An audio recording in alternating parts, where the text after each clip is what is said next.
जय श्री कृष्ण फ्रेंड्स, नमस्कार friends. Birth chart के 4th हाउस में केतु और 10th हाउस में राहु एक्सिस हमारे डोमेस्टिक लाइफ अर्थात पर्सनल लाइफ और कैरियर अर्थात पब्लिक लाइफ को कैसे प्रभावित करता है, यह एक्सिस कैसे काम करता है, क्या रिजल्ट देता है, इसके बारे में डिटेल में चर्चा करेंगे। आपको अगर यह चर्चा मीनिंगफुल लगा, जानकारीपूर्ण लगा तो प्लीज़ वीडियो को लाइक और शेयर कीजिएगा और चैनल को भी सब्सक्राइब कीजिएगा। तो आइए देर न करते हुए चर्चा में आगे बढ़ते हैं। राहु केतु दो छाया ग्रह, हमेशा बकरी चलने वाले ग्रह, हमारे पास्ट लाइफ के कर्म से जुड़े हुए होते हैं और बर्थ चार्ट के जिस घर में और जिस राशि में ये दो ग्रह बैठते हैं उन दो राशि और घर रिलेटेड विषयों में हमारा पास्ट लाइफ का कर्म जुड़ा हुआ होता है। पास्ट लाइफ में हमने जिन विषयों पर बहुत अच्छा काम किया था, जिन विषयों पर हमारा अच्छा अनुभव रहा, हमारा नॉलेज रहा, एक्सपर्टाइज रहा, जिन चीज़ों में हमने अचीवमेंट किए थे, उन चीज़ों को केतु रिप्रेजेंट करता है। और इसके साथ साथ जिन चीज़ों को हम पास्ट लाइफ में रिजॉल्व नहीं कर पाए थे, कुछ चीज़ करना बाकी रह गया था, उन चीज़ों को भी केतु रिप्रेजेंट करता है। और राहु हमारा पास्ट लाइफ में जो डिजायर्स थे, जो काम हम करना चाहते थे लेकिन नहीं कर पाए थे, उन डिजायर्स को लेकर आता है इस जन्म में, और इसके साथ इस जन्म में नई डिजायर को वह क्रिएट करता है। तो पास्ट लाइफ की डिजायर्स, पूर्व जन्म की डिजायर्स, इनको इस जन्म में लेकर आता है और इस जन्म में नई डिजायर को क्रिएट करके उसको भी इसके साथ एड ऑन कर देता है राहु। इस पॉइंट को फिर से रिपीट करना चाहता हूँ। केतु हमारी पास्ट लाइफ की नॉलेज को, ज्ञान को, विजडम को, एक्सपीरियंस को, एक्सपर्टाइज को लेके आता है, साथ में अनरिजोल्व कुछ कर्म को लेके आता है, डेप्थ को लेके आता है। लेकिन राहु जो डिजायर हमने पास्ट लाइफ में फुलफिल नहीं किया था, जिसको हम नहीं कर पाए थे, उन डिजायर को लेके आता है और इस लाइफ में कुछ नई डिजायर को एड ऑन करता है। इस तरह से हमारे डिजायर्स जो है बढ़ते जाते हैं। तो केतु 4th हाउस में क्या रिजल्ट्स देगा, इसको जानने के लिए केतु कैसा प्लानेट है, इसका नेचर क्या है, कैसे काम करता है, इसको जानना होगा। और साथ में 4th हाउस क्या है, इसको जानना होगा। और 10th हाउस में राहु क्या रिजल्ट देगा, इसको जानने के लिए राहु क्या है, कैसे काम करता है, क्या राहु का नेचर है, इसको जानना होगा। और 10th हाउस क्या है, इसके बारे में जानना होगा। राहु केतु के कैरेक्टर और नेचर एक दूसरे से कंप्लीट ऑपोजिट होते हैं। केतु डिटैचमेंट का कारक ग्रह है, मोक्ष का ग्रह है, स्पिरिचुअलिटी का कारक ग्रह है। केतु काट करता है, स्प्लिट करता है। जिस घर में केतु बैठता है उन घरों की चीज़ों से व्यक्ति को दूर करता है, लेकिन सभी चीज़ों से दूर नहीं करता, ये भौतिक चीज़ों से, मेटेरियल चीज़ों से दूर करता है। स्पिरिचुअलिटी का कारक है, मोक्ष का कारक ग्रह है, और मेटेरियल चीज़ों से दूर करके स्पिरिचुअलिटी से अटैच कराता है। मतलब मेटेरियलिज्म को डिटैच कराता है और स्पिरिचुअलिज्म को प्रमोट कराता है। केतु एक वैराग्य ग्रह है, वैराग्य को उसको अच्छा लगता है, एस्थेटिक लाइफ उसको अच्छा लगता है। वहीं राहु केतु का ऑपोजिट है।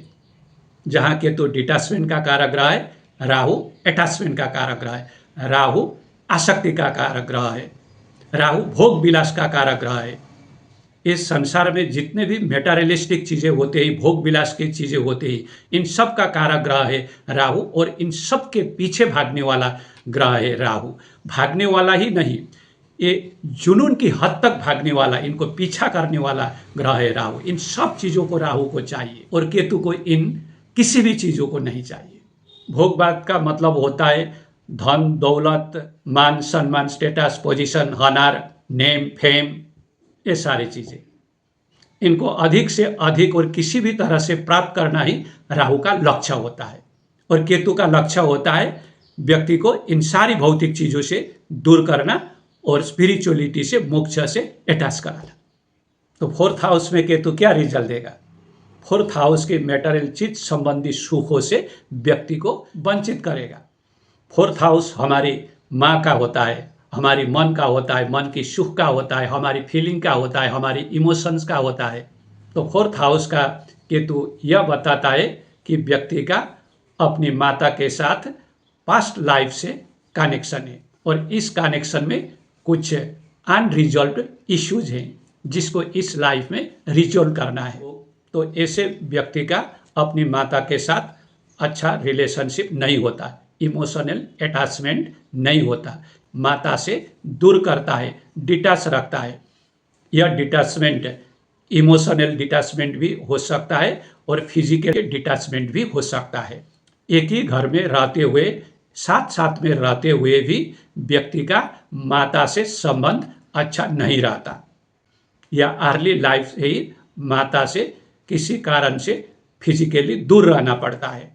और फोर्थ हाउस में केतु वाले व्यक्ति की माता की हेल्थ अक्सर खराब रहता है या उनकी माता अत्यधिक स्पिरिचुअल होती है, रिलीजियस होती है, अत्यधिक ओवर पूजा पाठ करने वाली होती है और घर में ओवरऑल एक आध्यात्मिक एक रिलीजियस टाइप का एनवायरनमेंट होता है फोर्थ हाउस में केतु वाले व्यक्ति के घर में। केतु चूँकि डिटैचमेंट का कारक ग्रह है और फोर्थ हाउस हमारा फीलिंग्स का है, इमोशंस का है और परिवार का है, तो फोर्थ हाउस में केतु वाले व्यक्ति परिवार से इमोशनली डिटैच होते हैं। ये लोग अपने को परिवार के लोगों से अलग थलग समझते हैं। उनको लगता है उनको जो केयर चाहिए, नरिशिंग चाहिए, वो उनको नहीं मिल रहा है। माता से उनको केयर और एक लविंग केयर नहीं मिल रहा है और परिवार के लोगों से भी उनको जो एक परिवार के साथ जो एक अपनापन चाहिए, फीलिंग्स चाहिए, इमोशनल जो अटैचमेंट चाहिए, ये उनको नहीं मिल रहा है। उनको ऐसा लगता है, ऐसा नहीं होता है। परिवार के लोग उनको अत्यधिक चाहने वाले होते हैं, लविंग होते हैं, केयरिंग होते हैं, लेकिन फिर भी उनको ऐसा लगता है, इसीलिए वो परिवार से फीलिंग की लेवल पर दूर दूर रखते हैं, डिटैच फील करते हैं, अलग थलग महसूस करते हैं। इमोशनल लेवल पर, साइकोलॉजिकल लेवल पर दूसरे लोग से घुल मिल नहीं पाते हैं। कोई फैमिली फंक्शन हो, फैमिली गैदरिंग हो, इन सिचुएशन में भी ये लोग थोड़ा अपने को अलग थलग ही रखते हैं। ऐसे माहौल में और इन जनरल माहौल में भी ये लोग ज़्यादातर अपने को अपने कमरों में ही सीमित रखते हैं। इसका मतलब यह भी नहीं है कि उनमें गुस्सा है, वो गुस्सा दिखाना चाहते हैं, ऐसा भी नहीं है। लेकिन केतु फोर्थ हाउस में ऐसा ही नेचर, ऐसा ही एटीट्यूड देता है। जब बहुत ज़रूरत होता है तभी ये बाहर निकलते हैं या दूसरे जो परिवार के लोगों से अत्यधिक ज़रूरत होने पर ही बात करते हैं। इवन ये खान पान भी परिवार के लोगों के साथ नहीं करते हैं। इसमें भी इनका कुछ गुस्सा नहीं होता या अदरवाइज फीलिंग नहीं होता। ये फोर्थ हाउस में बैठा हुआ केतु का प्रभाव होता है, तो इनका ज़्यादातर समय अकेले में और अपने कमरे में व्यतीत होता है और इस समय ये मेडिटेशन करते हैं, स्पिरिचुअल चिंता करते हैं, अपने अनुभवों को, अपनी फीलिंग को ये लिखते हैं, जर्नलिज्म करते हैं और स्पिरिचुअल रिलेटेड चीज़ों को पढ़ते हैं और अकल्ट में, मिस्टिसिज्म में बहुत अधिक इंटरेस्ट होता है। Astrology, numerology, tarot card reading, clairvoyance, इन विषयों में इन लोगों का गहन रुचि होता है और इनका अध्ययन भी होता है, डीपर लेवल का अध्ययन होता है। ये इनके प्रोफेशन हो भी सकते हैं और नहीं भी हो सकते हैं, तो भी ये इन विषयों में इनका डीपर लेवल का स्टडी होता है।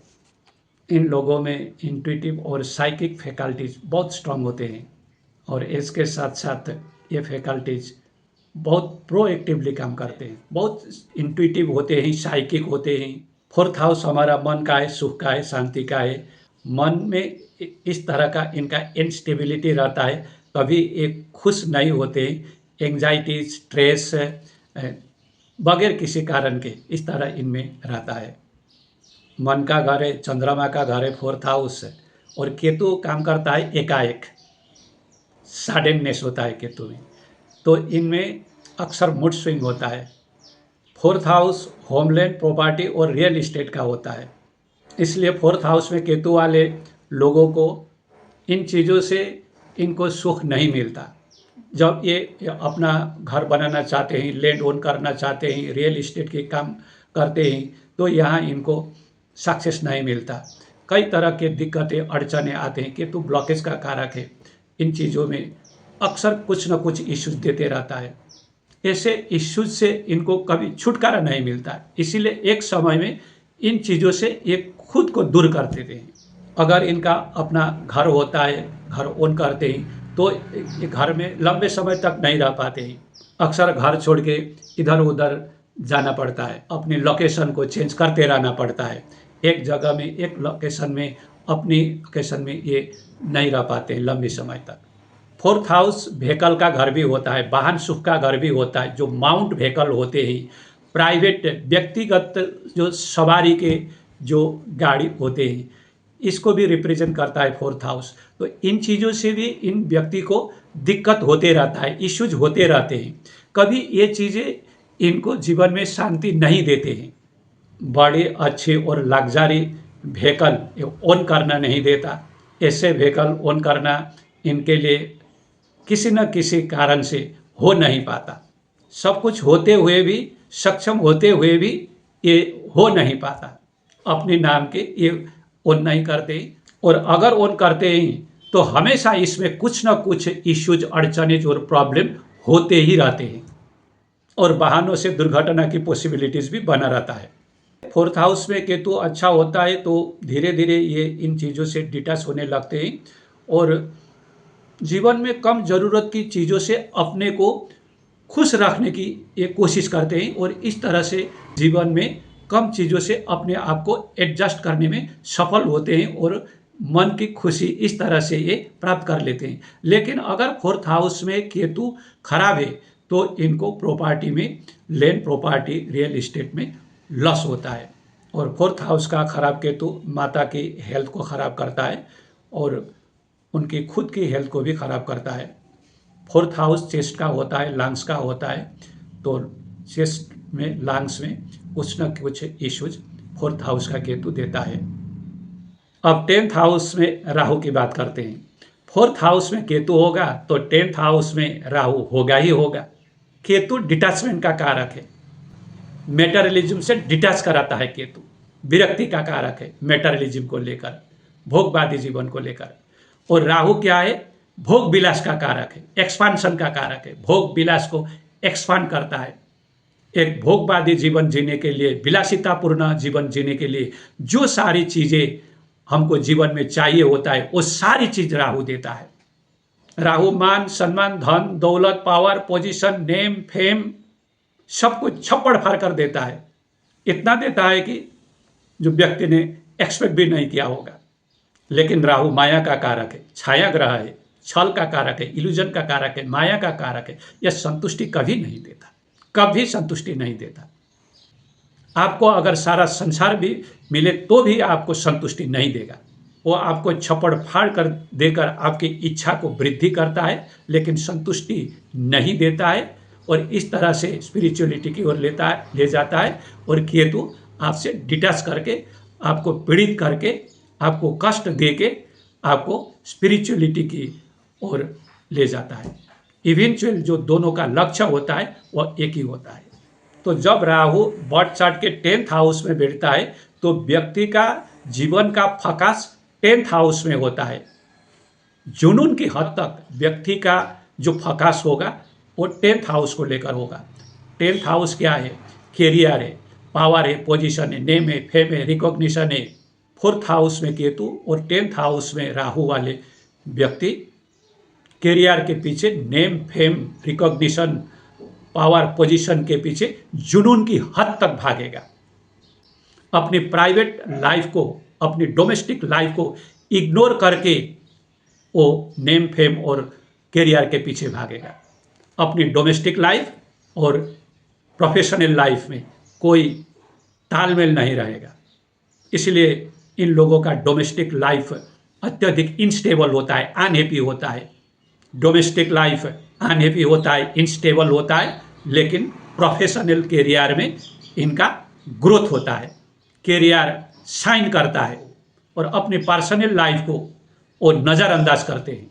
उनके लिए सब कुछ कैरियर होता है, power, position, recognition, name, fame, यही होते हैं उनकी जीवन की लक्ष्य। 10th हाउस में राहु वाले लोगों की डीजीआर 10th हाउस रिलेटेड चीज़ों में अत्यधिक होता है, जुनून की सीमा तक होता है। अब इच्छा होता है तो मिलता क्या है? इनको मिलता है, इनको ये सब कुछ मिलता है, लेकिन इनको 30 साल के बाद आफ्टर 30 ईयर्स ऑफ एज इनको मिलना शुरू होता है, और 45 एज से आगे कैरियर में achievement, power, position, name, fame, ये सब कुछ इनको मिलने लगता है, और ये जितना चाहते हैं उससे अधिक भी मिल जाता है, क्योंकि राहु एक्सपांशन का कारक है, वृद्धि का कारक है, और ऐसा एक्सपांशन देता है, ये देता है एकाएक देता है, छप्पड़ फाड़ कर देता है। राहु फॉरेन लैंड और फॉरेनर्स का कारक ग्रह है, तो विदेश से व्यापार देता है, विदेशी लोगों से व्यापार देता है, इन चीज़ों में अत्यधिक ग्रोथ और प्रोस्पारिटी देता है। राहु टेक्नोलॉजी का कारक है, तो टेक्नोलॉजी की फील्ड में अच्छा प्रोस्पारिटी और ग्रोथ देता है। राहु छाया ग्रह है, अर्थात सिनेमा का कारक ग्रह है, इसीलिए फिल्म इंडस्ट्री में यह अच्छा ग्रोथ और प्रोस्पारिटी देता है। बतौर एक्टर, डायरेक्टर, कैमरामैन, बहुत अच्छा कैमरामैन बन सकते हैं 10th हाउस के राहु वाले लोग। तो फिल्म इंडस्ट्री इनके लिए बहुत अच्छा फील्ड होता है। इन लोगों में पॉलिटिकल डिजायर बहुत होता है, और इन लोगों का लक्ष्य ही होता है public recognition, power, position, name, fame. Rahu तो साम, दाम, दंड, भेद नीति को अपना के अपना लक्ष्य को हासिल कर लेता है, तो पॉलिटिक्स में इन लोगों को बहुत अच्छा सक्सेस मिलता है। 10th हाउस का अच्छा राहु और सपोर्टिव चार्ट कैरियर में सक्सेस तो देता है, नेम, फेम, पावर, पोजीशन सब कुछ देता है, लेकिन डोमेस्टिक लाइफ उतना ही खराब होता है, क्योंकि ये लोग अल्कोहलिक होते हैं, ऑब्सेस्ड होते हैं अपने कैरियर को लेकर, और राहु तो कभी संतुष्टि नहीं देता जितना भी मिले। दूसरी तरफ इनका डोमेस्टिक लाइफ खराब होता है, इसीलिए इनमें स्ट्रेस और एंजाइटी हमेशा रहता है। लेकिन पब्लिक लाइफ चमकता है, धन दौलत काफ़ी होता है। तो 10th हाउस में राहु खराब हो तो पिता के साथ खराब होता है, अथॉरिटी के साथ खराब होता है, गवर्नमेंट के साथ खराब होता है, बॉस के साथ खराब होता है, हमेशा कुछ न कुछ कंट्रडिक्शंस बनते रहता है, डिफेमेशन और स्कैंडल भी दे सकता है। ओवरऑल कुंडली देखना चाहिए, 10th हाउस का राहु डिफेमेशन और स्कैंडल भी दे सकता है, और इसका वजह यह होता है कि कैरियर का गोल प्राप्त करने के लिए ये शॉर्टकट एडॉप्ट करते हैं, डिसिप और चीट जैसे मेथड को, अनइथिकल मेथड को भी ये अप्लाई करने से नहीं झिझकते हैं। साम, दाम, दंड, भेद नीति को अपना के किसी भी तरह अपने आप को अपने इष्टित लक्ष्य पर पहुंचाना है, इसके लिए ये ऑब्सेस्ड होकर जुनून की सीमा तक जाकर काम करते हैं। तो खराब राहु डिफेमेशन और स्कैंडल भी दे सकता है, या एकाएक डाउनफॉल भी दे सकता है। जिस तरह से यह एकाएक अच्छा राहु आपको राइज दे सकता है, नेम, फेम दे सकता है, उसी तरह से खराब राहु अगर ओवरऑल कुंडली भी खराब हो तो डिफेमेशन दे सकता है, स्कैंडल दे सकता है। अब रेमेडी की बात करते हैं। अगर केतु खराब है तो केतु के बीज मंत्र ओम श्रांग श्रींग श्रोम सह केतवे नमः, इस मंत्र का डेली 108 बार जप करना चाहिए। और अगर राहु खराब है तो राहु का बीज मंत्र ओम भ्राम भ्रीम भ्रोम सह राहवे नमः, इस मंत्र का 108 बार डेली जाप करना चाहिए। और दूसरा नेचुरल उपाय है आवारा कुत्तों की सेवा करना चाहिए। आवारा कुत्तों को खिलाना चाहिए या उनको सेवा करना चाहिए, देखभाल करना चाहिए, ये बहुत बड़ा रेमेडी होता है राहु केतु का। और तीसरा रेमेडी है पक्षियों को, चिड़ियों को दाना चुगाना चाहिए, दाना देना चाहिए डेली सवेरे, जमीन पर, ऊपर में घर की छत पर नहीं, जमीन पर। तो फ्रेंड्स, यह है मेरा इंटरप्रिटेशन 10th हाउस में राहु और 4th हाउस में केतु एक्सिस का। आपको अगर यह इन्फॉर्मेशन अच्छा लगा तो प्लीज़ वीडियो को लाइक और शेयर कीजिएगा, और प्लीज़ चैनल को भी सब्सक्राइब कीजिएगा। मिलते हैं अगले वीडियो में नई एक टॉपिक को लेकर, तब तक के लिए बहुत बहुत धन्यवाद।